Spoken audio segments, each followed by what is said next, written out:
A rise in violent crime has sparked a rise in gun purchases around the country. Don't take the bait.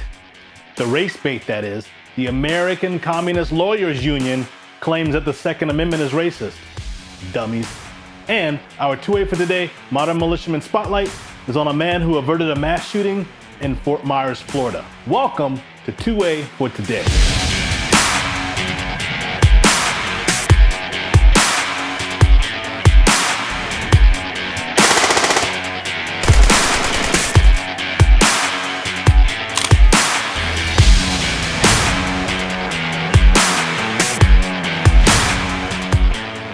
For Today is a program where we explore all things Second Amendment, all things that protect, threaten, and violate the Second Amendment rights of all Americans.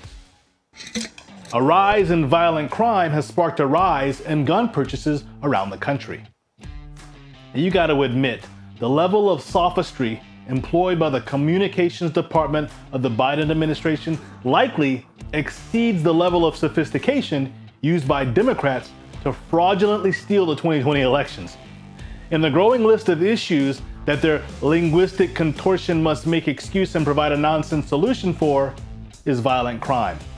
Let's take a listen to Joe Biden try to make sense of it all. The Second Amendment from the day it was passed limited the type of people who could own a gun and what type of weapon you could own. You couldn't buy a cannon. Those who say the blood of patriots, and all the stuff about how we're going to have to move against the government. Well, the tree of liberty is not water with the blood of patriots. What's happened is that there never been, if you wanted to think you need to have weapons to take on the government, you need F-15s and maybe some nuclear weapons. If you listen to Joe Biden's rambling nonsense over the course of the last couple of months, you will see how he conveniently places the blame on everything but the fact that many Democrat-run cities emptied their jails during and after COVID-19, setting the stage for men and women who have already demonstrated that they will break the law and trespass the rights of others when life gets tough to reoffend all year long. And they're still going strong. Now, I'm not going to go into too much of how violent crime is rising, but as of April 2021, 63 of 66 of the largest police jurisdictions had an increase in at least one area of violent crime. Now, to flesh that out, consider this. In 2019, there were 5,440,680 rapes, robberies, and aggravated assaults, and 16,425 murders. 2020 and 2021 are proving to be well above those numbers. Now that's translated into more good guys getting armed and ready to defend themselves and hopefully their neighbors. According to Martha Belisle over at the Associated Press, the FBI's National Instant Criminal Background Check System database documented an increase in sales in 2010. There were 14.4 million background checks for gun purchases. That jumped to almost 39.7 million in 2020 and to 22.2 million just through June 2021 alone. Now she goes on to say that the actual number of guns sold could be much higher since multiple firearms can be linked to a single background check. Now, I don't like quoting my political adversaries, but I want to invoke Rahm Emanuel's fitting phrase. You never let a serious crisis go to waste. Stephen Doolin, who teaches firearms law at Western Michigan University's Thomas M. Cooley Law School and is on the board of the Michigan Coalition for Responsible Gun Owners, examined the trend and was quoted in this Washington Post excerpt. Far more common, he said, are the reports from first-time buyers who say they no longer trust police departments to protect them, especially after some agencies were overwhelmed by protesters during the summer. The folks that said they would never become a gun owner were trusting the police to protect them, and that delusion has been dispelled, he said. Again, if you've watched the program in the past, then you've likely heard me make the case that the job of law enforcement is to enforce the laws, not to protect the populace. Although it would have been better for our country to not have idiots in black, hooded and masked up, burning down our country in 2020 while law enforcement agents were told to stand down, it's provided a significant object lesson for us, the unorganized militia, that we are all enlisted in whether we know it or not. 40% of the first-time purchases in 2020 were females. Hoorah! And the largest demographic of first-time buyers were Black Americans. Now it's past time for Black Americans and Black communities to team up with their local law enforcement, get trained militia up, and drive the refuse who kill and make drug addicts out of their children, out of their neighborhoods. So let's hope these new buyers get regulated. And by regulated, I mean what the founders meant, well trained, which is necessary for the security of a free people. Don't take the bait, the race bait that is. The American Communist Lawyers Union, better known as the ACLU, claims that the Second Amendment is racist. Dummies. Now, if you frequent the program 2A for Today, then you know that I've already dealt with this subject very recently, so I'm not going to go back into it. I'm simply going to play a clip from the previous show, make a quick commentary, and put a link in the description for anyone who wants to go and listen to my commentary on why the Second Amendment's not anti-Black. Was the Second Amendment created as a form of anti-Blackness? Let me take a moment and share a quick message to the people of color who may be watching. Do you know how you can know without a shadow of a doubt that the entire gun control push is strictly political? This is how you know. A great deal of the people in Congress clamoring for stricter gun control laws are people of color. They're generally varying shades of brown.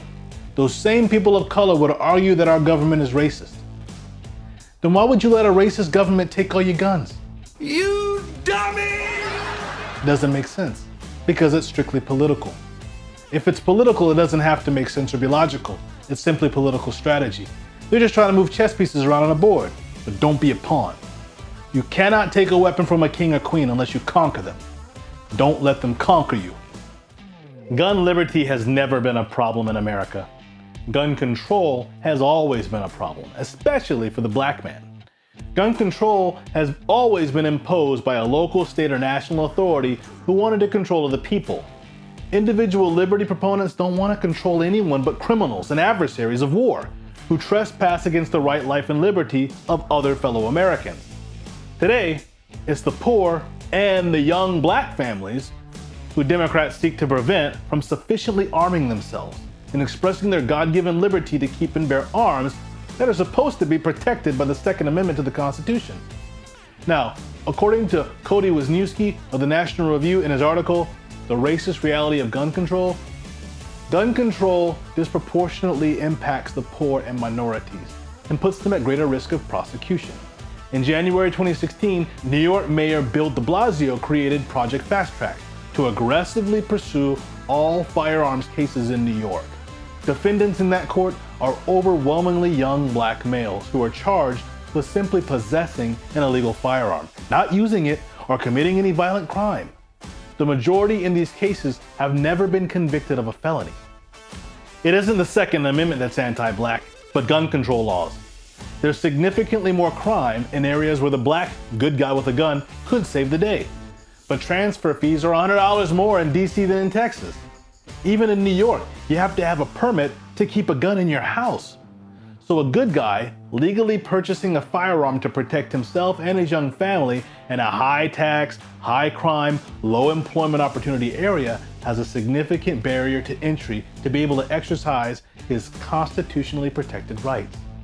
It's always been gun control that's at the heart of depriving people, especially minorities, of their rights. Cody goes on to say, despite being lauded as a progressive necessity, gun control at its core has always been discriminatory against ethnic, political, and religious minorities, as well as the poorest members of our society. Gun control further doesn't make dangerous neighborhoods safer. Instead, it forces the disadvantaged to choose between abiding by gun control laws or defending their own families. So no, it's not the Second Amendment that's racist. It's the gun control laws imposed by those who want to control other people that have been the most oppressive and tyrannical trespasses of the rights of Americans since the country was founded and our Constitution was penned. And our 2A for Today Modern Militiaman Spotlight is on a man who averted a potential mass shooting in Fort Myers, Florida. The Fort Myers Police Department shot spotter detected multiple shots in the area of Henderson Avenue and Thomas Street near an abandoned building. Police arrested 50-year-old David Williams after a short wrestling match and pinning him with a taser. Witnesses say Williams had an object in his jacket pocket that he began banging on a bench, which turned out to be a gun. They say he did it multiple times before pulling it out and firing toward a crowd of people.